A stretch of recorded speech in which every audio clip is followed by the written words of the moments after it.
One. What's up, Fantasy 18 Nation? I'm your host, Josh Jenkins, and tonight's video, we are going to reveal our Week 6 top quarterback matchups. But before I start the show, I'd like to welcome my good friend and co-host, Zach Roberts, back to the show. Welcome back, Zach. Hey, thanks for having me, Josh. Appreciate you having me back. What's up, 18 Fantasy Nation? Hoping we're helping you guys with these weekly videos. We appreciate you guys tuning in, coming back every week. Appreciate the subscribes and the likes and stuff. So I'm ready to get to this list, man. I know it's a bye week for a lot of people. It's the first round of bye week. So these guys are out here for matchups, and we already did our waiver wire video. So make sure you check that out. Let's get to this list.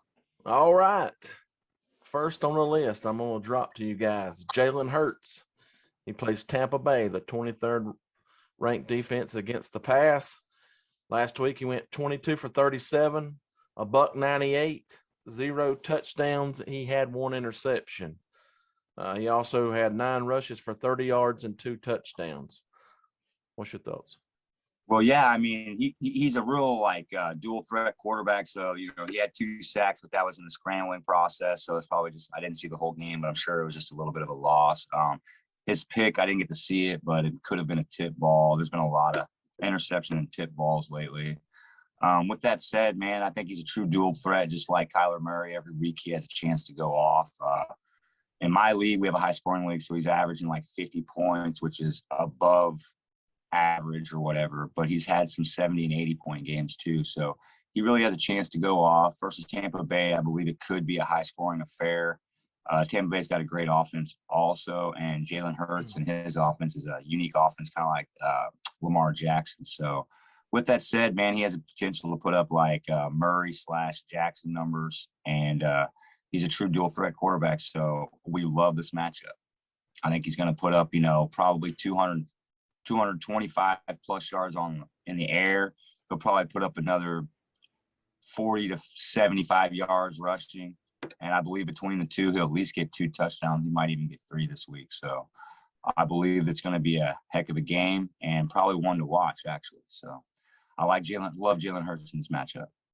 All right, next, I'm going to throw out there to you Trevor Lawrence. He'll be going up against the Miami Dolphins, 27th ranked against the pass. Last week, 23 of 33, 273, 1 touchdown, 1 interception. He did rush 7 times for 28 yards and a touchdown. What's your thoughts? Well, he's finally coming along. I believe now at week 6, he's pretty much understanding the offense. They've got a tough go though, with Urban Meyer. Seems like their coach is kind of out of it or whatever. So with that said, it's kind of like the players running the show there, I believe. With that, man, I don't know. I like Trevor Lawrence. He has a talent. He has the arm. He had good stats last week with a great matchup this week versus Miami. One of the Miami quarterback's going to make this list, so we like him also. But I'm not going to say I love this matchup, but I like this matchup because I believe Trevor Lawrence is a quality player and he can put up quality numbers. So with the 27th ranked defense, man, I believe he can put up some good numbers this week. Probably throw for 250 plus yards, couple touchdowns. He'll put up some solid numbers. You could play him if you have him, if you have someone on a bye or if you got somebody injured. So, all right. Next, we're going to go with Mac Jones of the New England Patriots. This week he faces the Dallas Cowboys, 25th against the pass. Last week, he went 23 of 30, 231 yards, 1 touchdown, 1 interception. What's your thoughts? Well, he had a pretty decent game last week, and this week I believe Dallas is a little bit weaker in the secondary, or against the pass. So I believe Mac Jones has another solid game, maybe even more yards and touchdowns this week. He's going against Dallas, who they seem to give up some numbers a little bit like the Chiefs, but seem to put up a ton of numbers too. So Mac Jones in New England will probably try to slow that down a little bit and eat up the clock. So I believe he'll throw for another 250 yards and probably a couple touchdowns. Let's hope he doesn't have any picks this week. So another good start. I like this matchup. I agree. Next on the list, and we have a newcomer fresh. Yeah. He ain't been in but a couple of weeks. We have Davis Mills. This week he goes up against the Indianapolis Colts, 30th ranked against the pass. Last week, 21 of 29, 312 yards, 3 touchdowns, 0 picks. He's a good quarterback, obviously, as he showed last week. He definitely got it together last week. We talked about this a little bit in our waiver wire video. If you watched that, you'll hear us talking about this guy. Just a little bit more about him. What we were saying, though, was that he finally got it together, kind of like the Taylor Heinicke, thrust into the starting position in the middle of a game, toughed out that game, had a tough next game. But now he's come along. I mean, he's a top 1% athlete at his position. He showed it last week. He threw for over 300 yards and 3 touchdowns. I mean, he finally figured out the offense, and they're playing, they're going against Indy, who's got a weak secondary, so he can exploit them some more. I look for Mills to build off last week's game. Hopefully he can throw for over 250, maybe 300 yards and another couple touchdowns. I don't know if he can absolutely repeat last week. It was a great game for him. Let's hope so. He could have a high ceiling. I mean, this guy, no one has him on tape. So with the defensive coordinators not really having much tape to go on, they're going to blitz him. If he can handle the blitz, man, make his reads, dude, he could really be special. He's a diamond in the rough. If you can pick him up off the waiver wire, people. He's got a great start this week on a bye week. So if you need someone to plug in, pick him up, plug him in. We love this matchup. So probably one of the best picks on this list, really, to be honest with you guys. Yeah, I agree. He's a plug and play in the right circumstances, I believe. It would have to be for me. So he could get you through this week if you had someone on bye, or if you had a quarterback that's hurt or somebody. So if you're hurting there, he may not win the game, except for if he plays like he did last week, he could win you the game.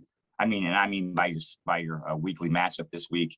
And he could, will probably more or less not likely to lose you the game. He'll keep you some solid numbers, and you're going to have to have some good performance somewhere else maybe, but he won't lose it for you where, there's been people before who we've mentioned and then they just didn't perform. So he's not one of those guys. I believe he will perform. So. All right, next. Go ahead. No, I was saying I like that matchup. All right. Next on the list, Jacoby Brissett. This week he takes on the Jacksonville Jaguars, 18th against the pass. Last week he was 27 of 39 for 275, 2 touchdowns, 1 interception. Yeah, he was slinging the ball last week. I got to watch that game. He really looked pretty good, people. I mean, even though he just barely threw for over 250 yards or whatever, I bet you this week he'll throw for 300. Look, some chemistry with some of his guys there. Him and the tight end really have a lot of chemistry. He's not afraid to throw the ball away either.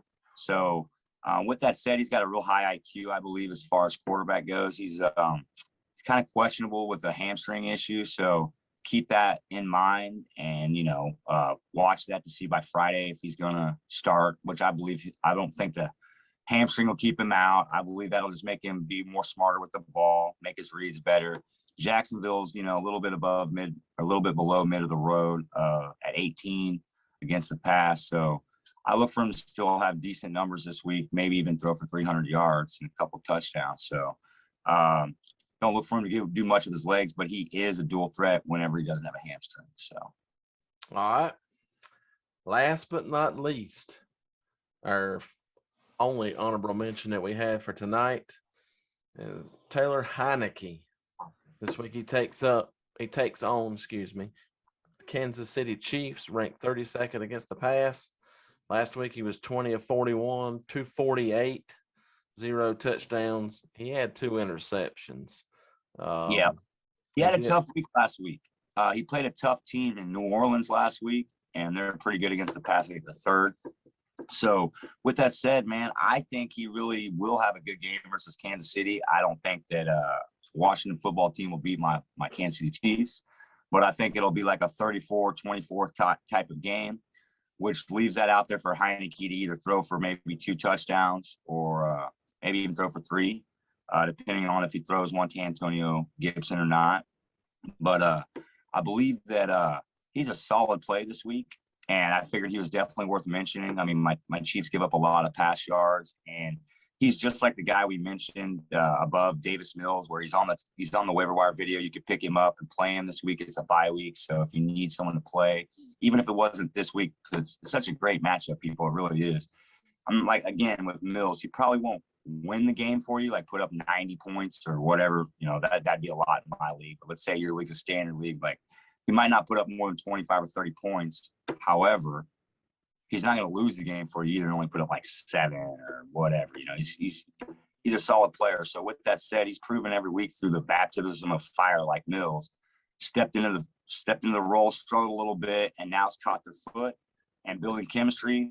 Both these offenses are good and are dangerous. I mean, Houston doesn't seem like it, but they've got a lot of good players on their team. And Washington football teams, you know, they've got Mr. Automatic, Terry McLaurin. They've got great tight end play. Good. Antonio Gibson's great. So, I mean, really, they're a pretty good offense when they have a good quarterback, and he's coming along, Heinicke is. So I look for him to throw for probably 300 yards against my Chiefs and still lose. All right, guys, there you have it. There's week 6 top quarterback matchups. If you have any questions, drop them down below, or you can hit us up on our Twitter at Fantasy A Team 1. We'll get back to you as quickly as we can. If you enjoyed this video, drop us a like, hit that subscribe button, and remember, friends don't let friends auto draft.